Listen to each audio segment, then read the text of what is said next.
psychologique allait au-delà du traumatisme individuel. Il brisait le sens collectif de ce que représentait la civilisation romaine. La peur devint l'air que Rome respirait. Une peur épaisse et paralysante qui s'infiltrait dans chaque recoin de la société comme un brouillard toxique. Personne n'était en sécurité, quelle que soit sa position, ses connexions ou ses services passés à l'État. Les sénateurs surveillaient leurs paroles avant de parler, même dans des conversations privées avec leurs amis les plus proches.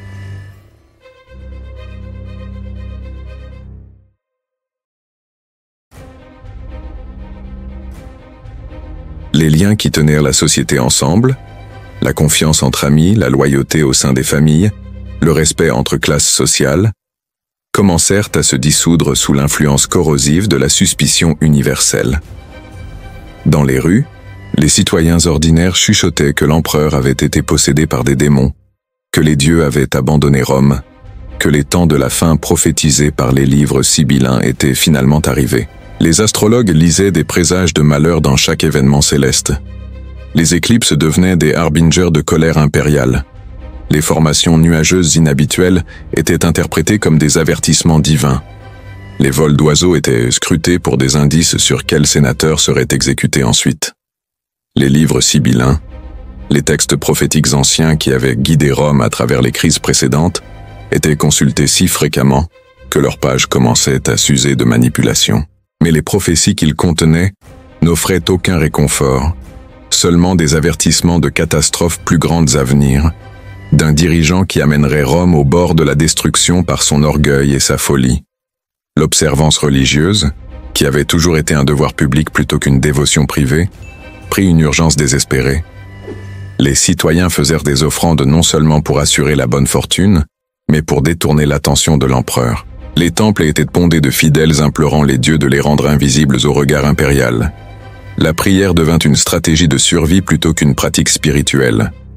Mais la terreur ne suffisait pas à Caligula. Alors que son pouvoir devenait plus absolu, ses appétits devinrent plus extravagants. Il désirait quelque chose de plus que la peur. Il exigeait l'adoration. Il ne suffisait pas d'être empereur, de détenir le pouvoir de vie et de mort sur 50 millions de personnes.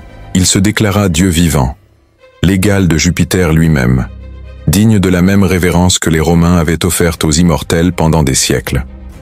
Ce n'était pas de la simple mégalomanie, bien que cela en contint certainement des éléments. C'était une extension logique du système impérial créé par Auguste, poussé à sa conclusion ultime. Si la parole de l'empereur était loi, si ses décisions contrôlèrent le destin du monde connu, si son image apparaissait sur les pièces aux côtés des dieux traditionnels, qu'est-ce qui le séparait vraiment de la divinité, sinon la convention et la retenue?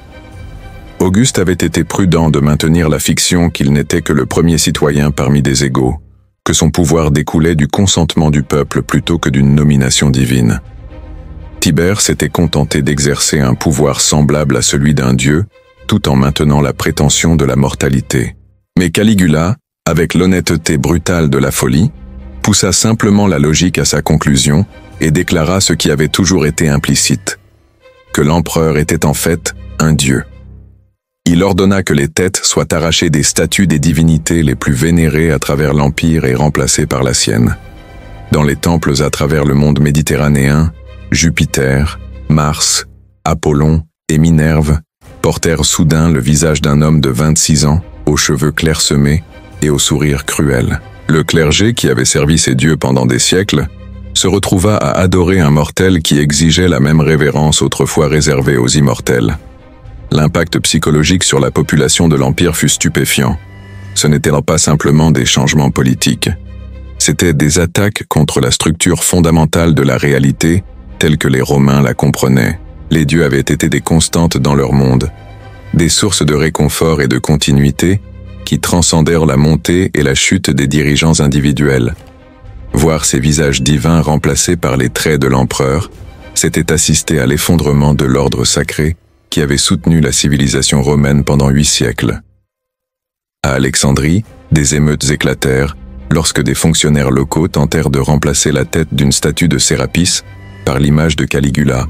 La population égyptienne, qui avait maintenu ses traditions religieuses à travers des siècles de domination étrangère, vit cela comme une profanation trop profonde à tolérer. Des troupes romaines durent être appelées pour réprimer les troubles, et des centaines moururent en défendant des temples qui se dressaient depuis l'époque des Ptolémées. À Athènes, ancien centre de l'apprentissage philosophique des érudits, qui avaient passé leur vie à contempler la nature de la divinité, se retrouvèrent obligés d'offrir des prières à un homme vivant qui incarnait tout ce que leurs enseignements disaient qu'un Dieu ne devrait pas être. Capricieux, cruel, mus par des appétits humains bas plutôt que par la sagesse divine. Certains se conformèrent par peur, d'autres fuirent la cité, et quelques-uns choisirent le suicide plutôt que de participer à ce qu'ils considéraient comme un blasphème cosmique. Mais peut-être le projet le plus ambitieux de Caligula fut sa tentative de déplacer la statue de Zeus olympien, l'une des 7 merveilles du monde antique, de Grèce jusqu'à son palais à Rome. La statue créée par le légendaire sculpteur Phidias mesurait plus de 12 mètres de haut et était considérée comme la représentation la plus parfaite de la majesté divine jamais créée. La déplacer nécessiterait une ingénierie à une échelle qui défiait les limites de la technologie romaine. Caligula commanda à ses ingénieurs de concevoir des navires capables de transporter le colosse, des routes assez solides pour supporter son poids, et des dispositifs de levage pouvant le soulever sans dommage. Le coût était stupéfiant. Des provinces entières furent taxées pour financer le projet, mais l'empereur était déterminé à avoir la plus grande représentation artistique de la divinité dans sa propre résidence, où il pourrait communier avec elle en tant qu'égal. Les présages entourant ce projet furent universellement terribles. Selon de multiples témoins, lorsque les ouvriers tentèrent pour la première fois de déplacer la statue, elle émit un rire si tonitruant que l'échafaudage s'effondra, tuant des dizaines de travailleurs. Des oiseaux tombèrent morts du ciel autour du temple. La terre trembla, et une voix, certains dirent que c'était Jupiter lui-même, parla depuis la statue, avertissant que les mortels qui tentaient de déplacer le roi des dieux feraient face à une rétribution divine. Mais Caligula rejeta ces signes comme des absurdités superstitieuses. Il accusa les prêtres de mettre en scène ces phénomènes pour protéger le trésor le plus précieux de leur temple. Il ordonna que le travail continue, menaçant d'exécuter tout ingénieur ou ouvrier qui prétendrait que les dieux s'opposaient au projet. Sa détermination à posséder la statue devint un test de volonté entre lui-même et les dieux traditionnels, un concours qu'il était confiant de gagner. À Rome même, il construisit un temple élaboré dédié à son propre culte, complet avec un clergé entier et des sacrifices quotidiens. Le bâtiment rivalisait avec le temple de Jupiter Optimus Maximus en taille et en splendeur, ses murs de marbre ornés d'or et de pierres précieuses, pillés dans des temples à travers l'Empire. Les citoyens étaient tenus d'offrir des prières à son image divine, avant de mener quelque affaire que ce soit, publique ou privée. Les opérations quotidiennes du temple étaient une parodie de la religion romaine traditionnelle, élevée au niveau de doctrine d'État. Au lieu de demander aux dieux de bonnes récoltes ou la victoire militaire, les fidèles priaient Caligula pour obtenir protection contre la colère de Caligula lui-même. La statue de l'empereur qui se dressait dans la chambre centrale du temple était habillée de costumes différents selon son humeur. Parfois en Jupiter avec des éclairs, parfois en Mars en tenue militaire, parfois en Apollon avec une lyre dorée. Mais peut-être de manière plus révélatrice, il construisit un pont reliant son palais au temple de Jupiter sur la colline du Capitole, déclarant que les dieux étaient maintenant ses voisins et ses égaux. Le pont était une merveille d'ingénierie, enjambant la vallée entre les collines du Palatin et du Capitole, avec une seule arche qui semblait défier la gravité. Mais sa signification symbolique était encore plus impressionnante que sa construction. Caligula était souvent vu traversant ce pont à l'aube, vêtu d'un signe divin qui changeait selon le dieu qu'il imitait ce jour-là. Parfois il portait le costume de Jupiter, complet avec des éclairs artificiels qu'il lançait sur les citoyens en contrebas. D'autres fois il apparaissait en Neptune portant un trident et une couronne de coquillages. Il traitait ces apparitions comme des fonctions officielles d'État, exigeant que les sénateurs et les ambassadeurs étrangers assistent et offrent leur adoration. Le pont devint la scène de performances divines de plus en plus élaborées. Caligula engageait des conversations avec des dieux invisibles, criant des questions et s'arrêtant pour écouter des réponses que seul lui pouvait entendre. Il émettait des décrets au nom de diverses divinités, affirmant servir de messagers terrestres. Les citoyens se rassemblaient en contrebas pour regarder ces spectacles, incertains s'ils assistaient à des cérémonies religieuses ou aux divagations d'un fou. L'effet psychologique sur Rome fut dévastateur au-delà de tout ce que les empereurs précédents avaient accompli. La cité qui avait conquis le monde par la politique pratique et l'efficacité militaire se retrouva gouvernée par un homme qui s'était déclaré divinité et semblait véritablement croire en sa propre divinité. Des soldats qui avaient marché à travers des continents au nom des valeurs romaines juraient maintenant allégeance à un empereur-dieu qui semblait changer les lois de la réalité selon son caprice. La structure administrative de l'Empire, qui avait fonctionné efficacement pendant des décennies sous Auguste et Tibère, commença à se désagréger sous la pression des prétentions divines de Caligula. Les gouverneurs dans les provinces lointaines recevaient des ordres contradictoires supposément émis par différents dieux parlant à travers l'empereur. Les collecteurs d'impôts devaient rassembler un tribut pour des temples dédiés au culte impérial, tandis que les commandants militaires recevaient l'instruction de mener leurs troupes dans des prières à Caligula avant d'engager le combat. Les relations étrangères devinrent impossibles à mener rationnellement lorsque l'empereur insista pour être traité comme un dieu par les ambassadeurs en visite. Les protocoles diplomatiques qui s'étaient développés au cours des siècles furent abandonnés en faveur de cérémonies religieuses qui laissaient les représentants étrangers confus quant à savoir s'ils assistaient à des réunions politiques ou à des services de culte.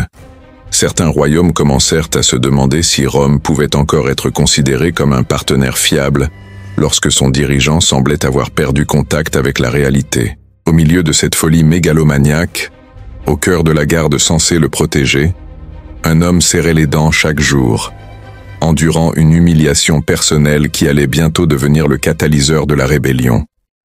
Son nom était Cassius Chaerea, tribun de la garde prétorienne, et Caligula avait commis l'erreur fatale d'en faire le centre de ses moqueries. Cassius Chaerea n'était pas un jeune idéaliste ivre de principes républicains ou de théories philosophiques sur les limites appropriées du pouvoir gouvernemental. C'était un soldat professionnel de 48 ans avec des cicatrices d'une douzaine de campagnes gravées sur son visage buriné. Il avait servi sous Germanicus, le propre père de Caligula, durant les brutales guerres germaniques où les légions romaines avaient poussé profondément dans les forêts au-delà du Rhin pour venger le massacre de la forêt de Teutobourg. Il avait combattu dans les marais du nord de la Germanie, où des armées entières pouvaient disparaître dans le brouillard et la boue. Il avait affronté des berserkers germaniques qui combattaient nus dans la neige hivernale, leurs corps peints de teinture bleue, leurs esprits perdus dans la fureur guerrière induite par des champignons sacrés. Il avait survécu à des embuscades dans des forêts denses où chaque arbre pouvait cacher un archer ennemi, où le paysage lui-même semblait hostile à la civilisation romaine. Il avait réprimé des mutineries avec sa propre épée, faisant face à des légionnaires qui avaient été poussés à la rébellion par des conditions impossibles et un commandement incompétent. En l'an 14, lorsqu'Auguste mourut et que les légions commencèrent à questionner si Tibère méritait leur loyauté, Chaerea s'était tenu devant des milliers de soldats en colère et les avait convaincus de maintenir leur serment par la force de sa propre réputation et le respect qu'il portait à son courage. Il avait vu des hommes mourir de toutes les manières concevables, abattus par des épées ennemies, piétinés par des charges de cavalerie noyées lors de traversées de rivières morts de froid dans des campagnes hivernales où le froid était plus dangereux que n'importe quel ennemi humain.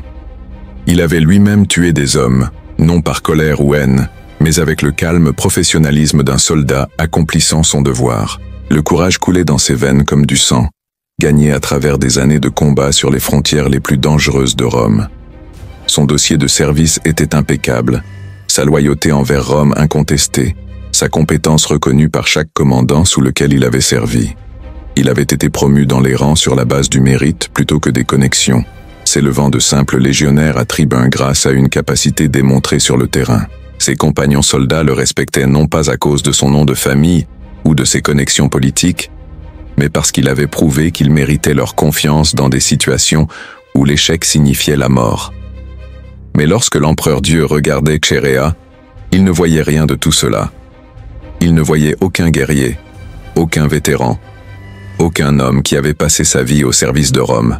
Il voyait une faiblesse, une opportunité de divertissement, une cible pour le genre d'humour sadique qui était devenu la marque de fabrique de Caligula. Chaerea avait un trait physique malheureux qui le rendait vulnérable aux moqueries impériales, Une voix étonnamment aiguë pour un homme de sa stature et de sa réputation. C'était une particularité mineure, le genre de chose qui pourrait provoquer des taquineries douces entre amis ou frères d'armes, mais rien de plus sérieux. Dans la culture masculine de la chute du Dieu vivant. Le sang formait des flaques sombres sur le sol de marbre du cryptoportique, se mêlant aux ombres projetées par les lampes à huile vacillante. 30 blessures. Ce n'était pas une exécution, c'était un exorcisme. Chaque coup de lame cherchait non seulement à tuer l'homme, mais à détruire l'idée qu'il incarnait. Là, dans les entrailles du pouvoir, dans un corridor secret de son propre palais, le dieu vivant Gaius Julius Caesar Germanicus, connu sous le surnom qu'il détestait, Caligula, connut une fin bien humaine. Il avait 28 ans. Il avait régné moins de 4 années. Mais durant cette brève période, Rome, maîtresse du monde, retint son souffle. L'Empire passa de l'espoir à l'incrédulité, puis de l'incrédulité à la terreur absolue. La question n'est pas de savoir qui l'a tué. La vraie question, celle qui glaçait le sang des sénateurs comme des gardes, était de comprendre pourquoi ils avaient tant tardé. Pour saisir l'ampleur de ce qui se produisit dans ce tunnel le 24 janvier 41 après Jésus-Christ, il faut comprendre ce qu'était devenu Rome lorsque Caligula s'empara du pouvoir. Ce n'était plus la République de Cicéron et César. Ce vieux système était mort dans les guerres civiles, son cadavre maintenu debout par le génie politique d'Auguste. Le premier empereur avait réalisé le plus grand tour de magie de l'histoire politique. Il avait créé une autocratie tout en convainquant chacun que la République existait encore. Pendant près de 60 ans, cette illusion avait tenu. Auguste gouverna avec une poigne de fer sous un gant de velours, Tibère avec une efficacité paranoïaque. Mais les systèmes bâtis sur des mensonges comportent un défaut fatal. Ils dépendent de l'habileté du menteur. Et lorsque ce trône passa à un jeune homme de 24 ans qui avait passé son enfance dans des camps militaires, entouré de soldats qu'il appelait « petites bottes », tout ce qu'Auguste avait soigneusement construit commença à s'effondrer. L'année était 37 après Jésus-Christ, lorsque Caligula endossa pour la première fois la pourpre. Rome s'étendait de la Bretagne à l'Euphrate, englobant 50 millions d'âmes qui regardaient vers la colline du Palatin pour connaître leur destin. L'économie bourdonnait de la richesse issue des conquêtes. Le tribut affluait de 1000 cités. Le grain égyptien nourrissait les masses de la capitale. L'argent espagnol remplissait le trésor. L'or gaulois ornait les temples. Les légions montèrent la garde sur des frontières lointaines. 28 légions totalisant près de 150 000 soldats professionnels, soutenus par des forces auxiliaires qui doublaient ce nombre. La capitale elle-même avait enflé jusqu'à dépasser le 1 million d'habitants. Une métropole tentaculaire de temples de marbre et de taudis pestilentiels, de luxe inimaginable et de pauvreté écrasante coexistant côte à côte. Dans les quartiers fortunés, des villas s'étalaient sur des collines soigneusement aménagées. Leurs jardins embaumaient les roses importées de Perse. Leurs bassins grouillaient de poissons venus de la mer Noire. Des esclaves se comptant par centaines servaient des maisons individuelles, leur vie valant moins que l'argenterie qu'ils polissaient. Mais dans la Subure et le Transtévère, dans les ruelles étroites où la lumière du soleil ne pénétrait jamais, des millions de pauvres de Rome vivaient dans des conditions qui défiaient la dignité humaine. Les immeubles s'élevaient sur 7 ou 8 étages, leurs niveaux supérieurs accessibles uniquement par des échelles, leurs murs si minces que la toux d'un voisin pouvait réveiller un immeuble entier. Le feu constituait une menace permanente. Ces îlots brûlaient avec une régularité terrifiante, consumant des centaines de vies en quelques minutes. Dans ce monde d'extrêmes entra un jeune homme qui n'avait jamais connu que la déférence absolue. Gaius était né dans la pourpre, littéralement. Son enfance s'était déroulée dans le palais impérial, entouré de courtisans qui pendaient à chacune de ses paroles, qui traitaient ses caprices d'enfant comme s'ils étaient des décrets impériaux. Il avait grandi en croyant que le monde existait pour son plaisir, que les autres êtres humains n'étaient que des accessoires dans le drame de sa vie. Il ne fut pas toujours un monstre. Au début, il était le salut incarné.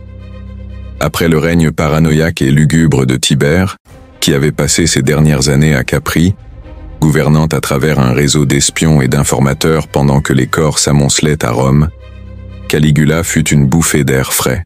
Il était le fils du légendaire général Germanicus, l'homme qui avait vengé le désastre de la forêt de Teutoburg et restauré l'honneur romain en Germanie.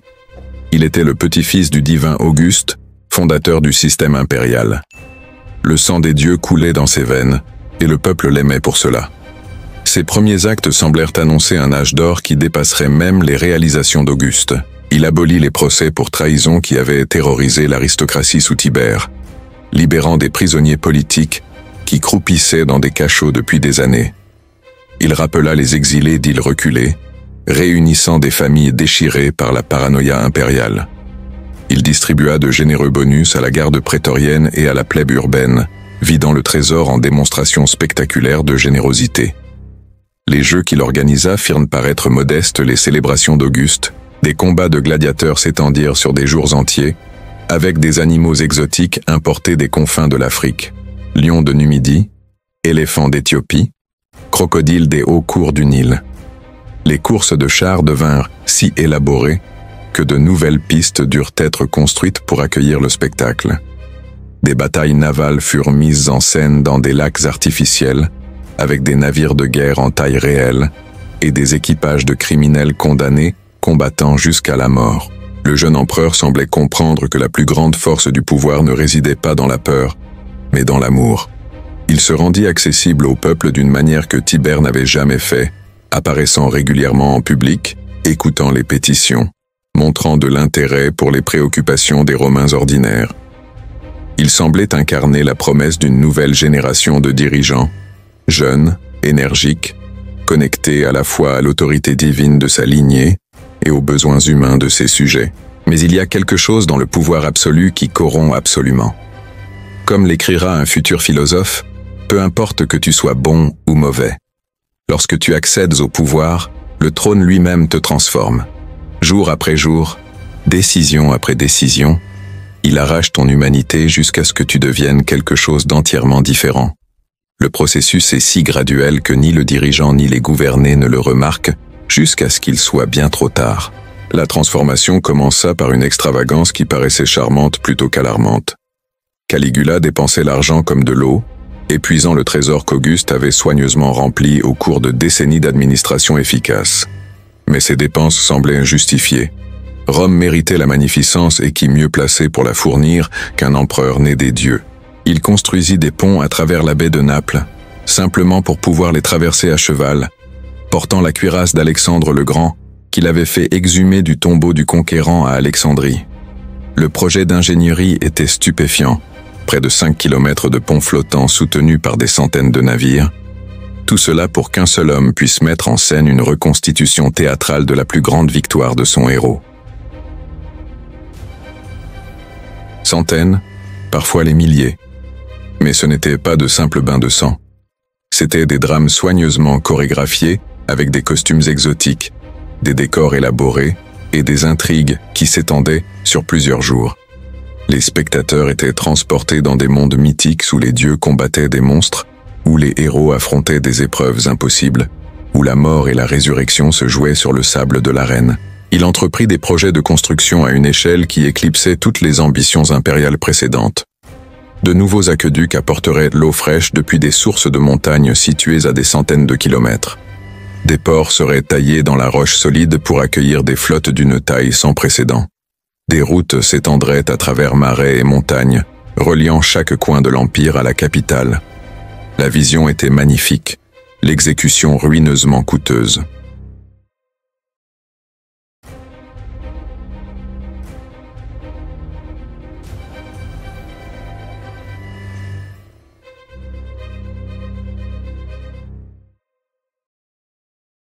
Des sacrifices furent offerts à une échelle inédite depuis la fondation de la cité.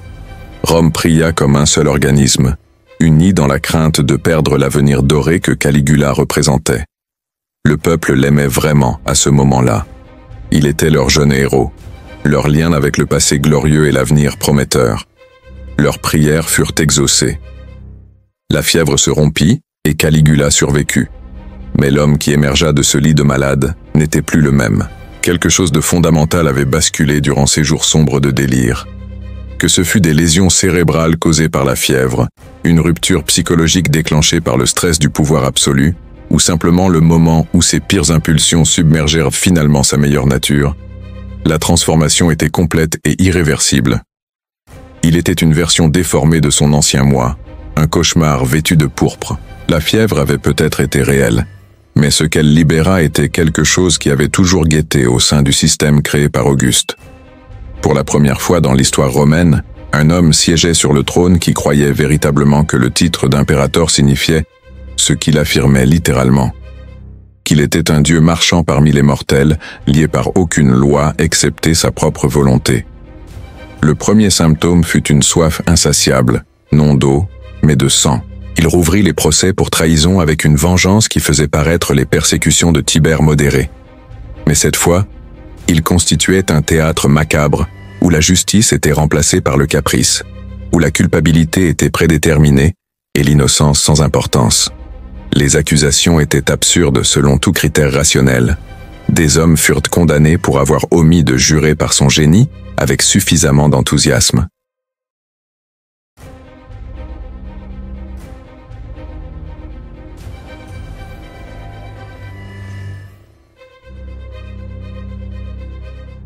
Son procès dura moins d'1 heure. Son exécution fut effectuée immédiatement après, et ses biens furent confisqués avant que son corps ne soit froid. Sa famille fut interdite de le pleurer publiquement, et son nom fut ordonné effacé de tous les registres publics.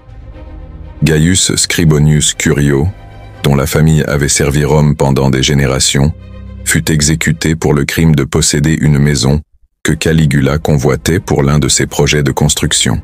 Lorsque Curio refusa de vendre au prix que l'empereur offrait, il fut accusé de trahison pour avoir entravé la volonté impériale. Son exécution fut publique, sa famille fut exilée, et sa maison fut démolie plutôt qu'occupée. L'empereur avait simplement voulu la détruire pour son propre amusement.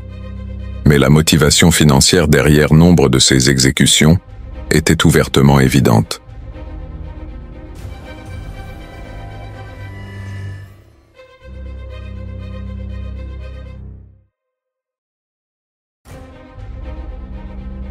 Aux funérailles de Naevius Lentulus Gaetulicus, un riche sénateur mort de cause naturelle, Caligula pleura publiquement la perte d'un Romain si noble. Puis il annonça que la meilleure façon d'honorer la mémoire de Gaetulicus était de s'assurer que sa richesse serve l'empereur divin, qui l'utiliserait plus sagement que n'importe quel héritier mortel ne pourrait le faire. Mais ce n'était pas seulement une question d'argent. Caligula semblait éprouver un plaisir authentique à l'humiliation, à la destruction psychologique des personnes les plus puissantes du monde. Ce n'était pas la cruauté calculée d'un tyran rationnel. C'était la joie sadique d'un prédateur jouant avec sa proie. Il forçait les sénateurs à courir pendant des kilomètres à côté de sa litière durant la chaleur estivale, leurs toges bordées de pourpre flottant derrière eux, tandis qu'ils haletaient pour respirer et trébuchaient sur les pavés. Ce n'étaient pas de jeunes hommes. Beaucoup avaient la soixantaine ou la soixantaine-dix ans, leur corps usé par des années de vie urbaine confortable.